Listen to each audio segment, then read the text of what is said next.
But first, with Victorian Premier Daniel Andrews recovering in hospital from a nasty fall, of course, we wish him a speedy recovery. Tomorrow, I am hearing from very reliable sources there'll be some big breaking news in relation to the Victorian Premier and some of his ministers. I'll have all the information for you on the program tomorrow night. You will not want to miss that. Because the Premier is out of action does not put the government he dominates off limits for criticism, though, as hardly a day goes by without something getting worse in the sorry state of Victoria. The latest announcement, as I discussed last night with Indigenous leader Jacinta Price, on top of recent decisions to ban gas fracking, not just by legislation, but by constitutional change as well, is to have a formal commission into injustices of colonisation. That's right, you heard it there and then. A formal study into what supposedly went wrong 200 years ago when the state was settled and white men and white women arrived. This new study will have all the powers of a royal commission. The Andrews government trumpeted yesterday. Now, can you see the rank hypocrisy here?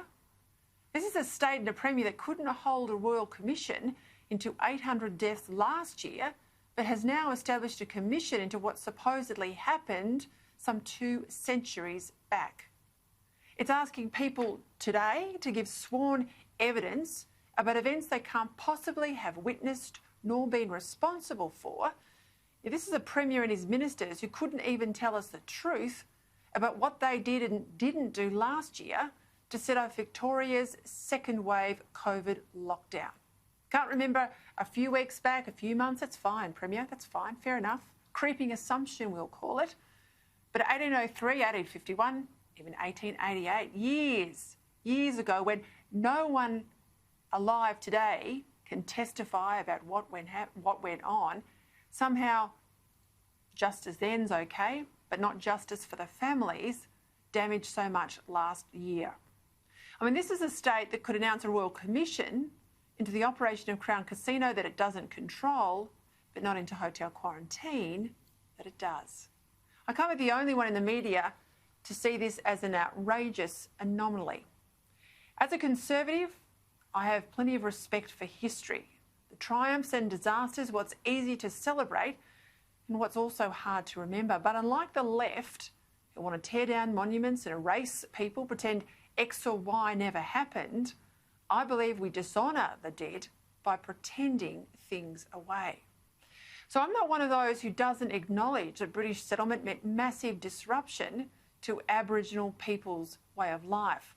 There was dispossession, there was disease, and yes, occasionally there were killings too, even though as early as the 1830s, white men were hanged for the murder of blacks after the Mile Creek massacre.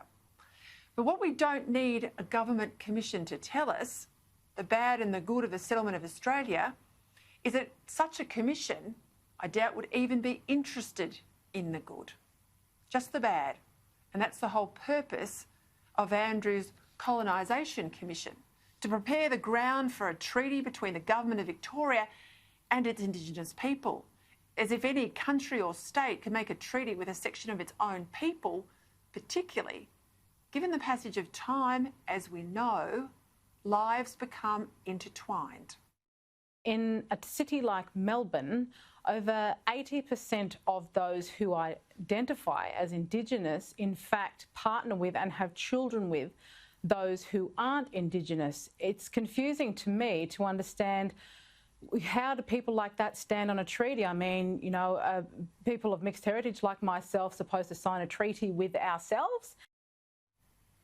Yet despite what leaders like Jacinta have to say, there's to be a commission in Victoria with 5 commissioners working for the next 4 years to prepare the ground for this legal abomination of a purported treaty between Victoria and a relative handful of her own citizens. God knows how much these commissioners will be paid and how much this commission will cost, just to paint Australia as a fundamentally racist country based on a fundamentally unjust settlement more than 200 years ago. Well, that's how the preordained line, as you know, will go. Nowhere in this is the reality either that it's not just realistic to claim now, given the history of other largely unsettled lands at the time, that Australia could have remained forever the preserve of a few 100,000 Indigenous nomads, however well they had adapted to living in an often harsh environment.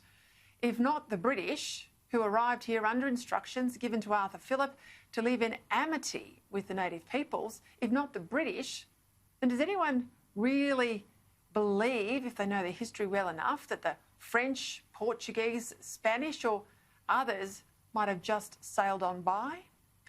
Given we cannot change the past, no one can, our challenge is to make the most of the present and the future. And that won't happen by further reinforcing a sense of grievance and victimhood in Aboriginal people and in our sense of national self.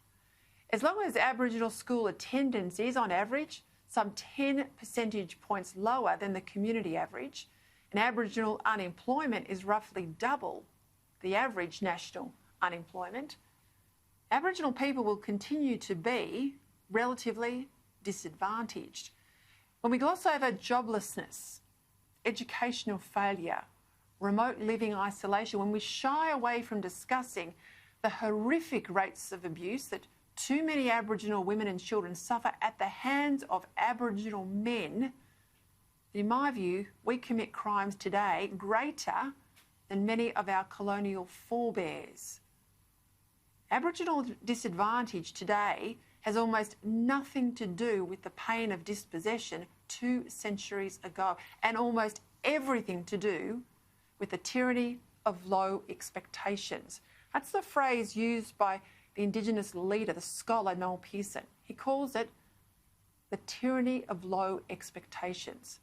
It takes it for granted that Aboriginal people don't need to go to school and they don't need to take jobs. But that's not something that Daniel Andrews' commission will look into. Its agenda is to demonise Australia, to justify further division, and no doubt reparations, compensation, more government spending, despite the fact that much of the billions spent is just perpetuating the problems it's all supposed to fix. In the 200 plus years of Australia's settlement, we have welcomed people from every corner of the globe. Those waves of immigrants from Italy, Greece, Vietnam and elsewhere, those who came in chains as convicts too, those like my family, the Irish, no less dispossessed from their homeland, have all contributed to build a country that's the envy of the world. How is the arrival of the British something these generations have to atone for? It isn't, and it shouldn't be.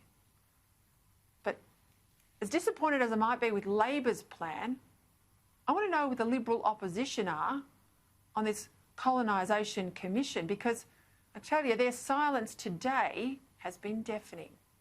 This is a Liberal opposition in Victoria that sometimes I feel hasn't worked out what it really stands for and what would be different and better if it were to come to government. That's part of the reason it hasn't laid a glove on Daniel Andrews. If a good opposition is important to having a good government, a weak opposition enables a bad government to get away with whatever it likes. It's an opposition without a spine that perpetuates a government that lacks all common sense. And while Andrews is bad, the opposition needs to be a hell of a lot better too.